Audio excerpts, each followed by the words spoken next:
Chevrolet Motor Company was founded in 1911, and by 1918 it had become part of General Motors. That same year marked the birth of its first truck, the Chevy Model T, a 1-ton workhorse featuring a drive shaft, solid rubber tires, and a straightforward but capable design. In its first year of production, 359 of these trucks were sold across the United States and Canada. It was a modest beginning, but it was a beginning nonetheless, and sales slowly started to climb as Chevrolet expanded its truck lineup into more and more configurations. By 1929, the company had moved into the 1.5-ton segment with the LQ series. This was a calculated and significant move because trucks in the 1.5 to 2-ton range accounted for roughly 63% of all trucks sold in America at the time. It was also the moment when Chevrolet stepped into direct serious competition with Ford Motor Company. And for much of the 1930s, both companies consistently held about a third of the market each. During the Great Depression, trucks weren't just commercial products, they were economic lifelines. Chevrolet kept building them in large numbers, trying to serve as wide a range of customers as possible. Officially, the heaviest Chevrolet trucks of that era were rated at 1.5 tons with a gross vehicle weight of up to 6 tons. But buyers who needed more could special order upgraded versions with higher payload capacity and even 3-axle configurations, though these never appeared in the standard catalog. In the latter half of the decade, Chevrolet and GMC began sharing more and more components. Their trucks started rolling out of the factory with identical cabs and sometimes matching trim details. Still, GMC was deliberately positioned as the more premium and more expensive option compared to Chevy. Across General Motors' design language, the streamlined modern aesthetic was in full swing, not just in cab styling, but in the increasingly aerodynamic trailers that flowed behind these trucks. Sleek and forward-looking, at least by the standards of the time. By 1941, Chevrolet had reached a sales record, nearly 213,000 trucks sold in a single year. Ford, for comparison, managed around 174,000 that same year. It was a clear statement of where Chevrolet stood.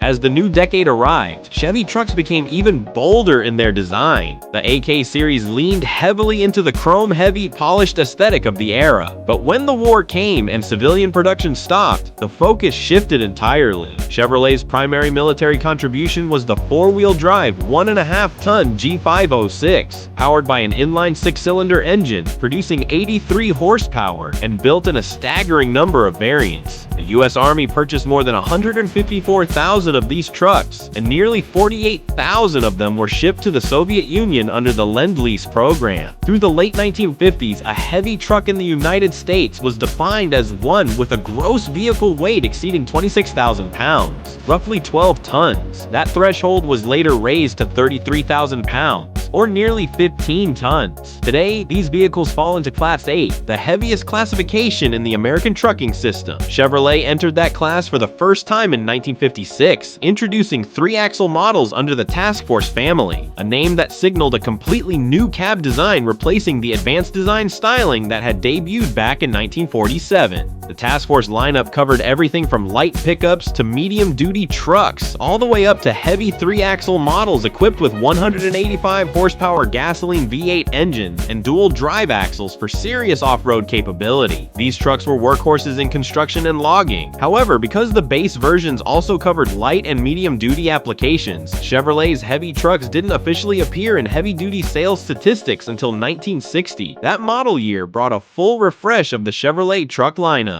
New 3-axle M70 series models arrived with 230 horsepower and a fresh look. One particularly notable feature across all Chevrolet trucks of the early 1960s was independent front suspension, a rare luxury on heavy trucks at the time. Also in 1960, following pressure from Congress and the Federal Trade Commission, official heavy truck sales figures were published for the first time. Chevrolet's numbers were modest, just 702 heavy trucks sold. A follow-up refresh in 1963 pushed that number to 970. Still not impressive by the standards of the American market, but movement in the right direction. In 1965, Chevrolet's truck division unveiled one of the more extraordinary experimental vehicles of the era, the Turbo Titan III. With its futuristic cab design and gas turbine engine producing 280 horsepower, it could reach 113 kilometers per hour, a remarkable figure for a truck of its time. The turbine influenced every element of the design. Where a conventional grille would sit, there were jet-style air intakes housing retractable headlights. The steering wheel was replaced by 2 rotating hand controls. After a tour of auto shows in 1966 and 1967, the Turbo Titan III underwent real-world testing before ultimately being retired and scrapped.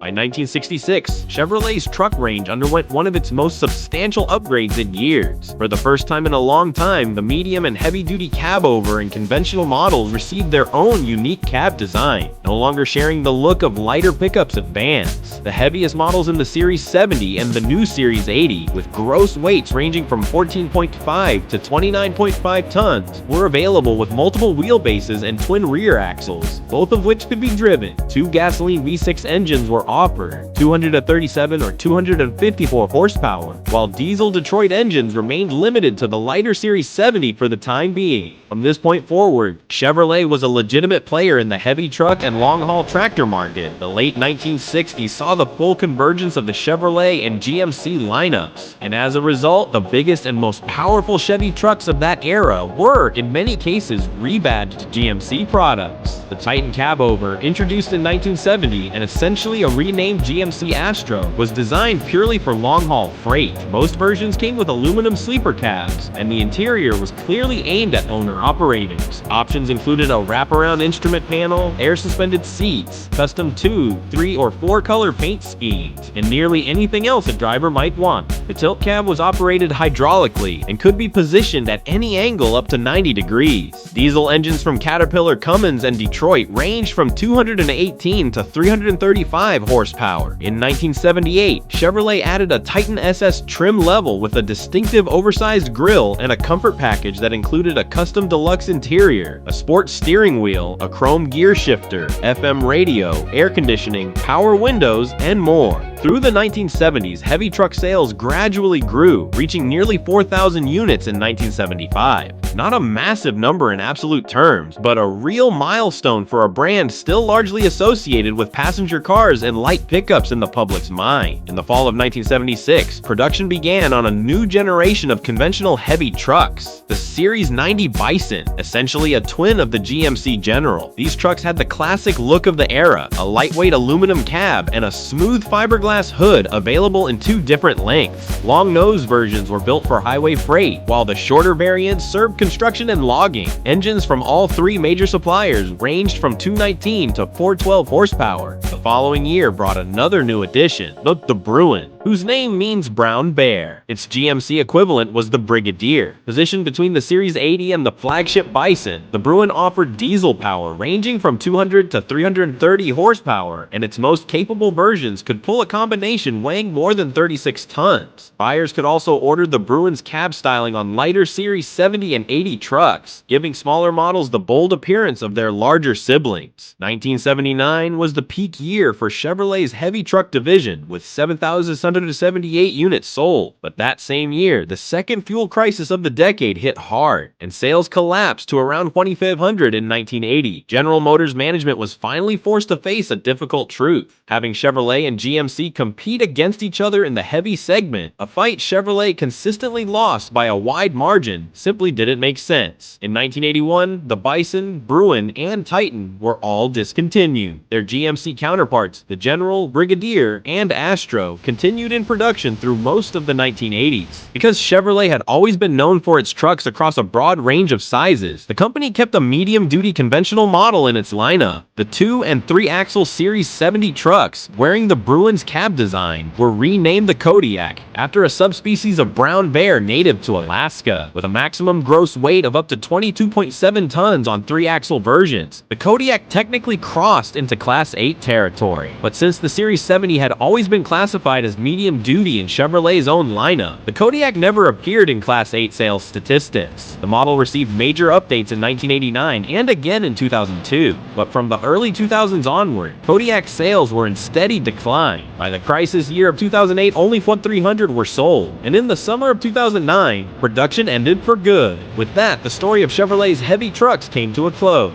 Today, the most capable conventional truck wearing a Chevrolet badge is the Silverado 6500 HD, with a gross vehicle weight rating of just over 10,700 kilograms. A solid working truck by any measure, but a far cry from the titans that once ruled American highways under the Chevy name.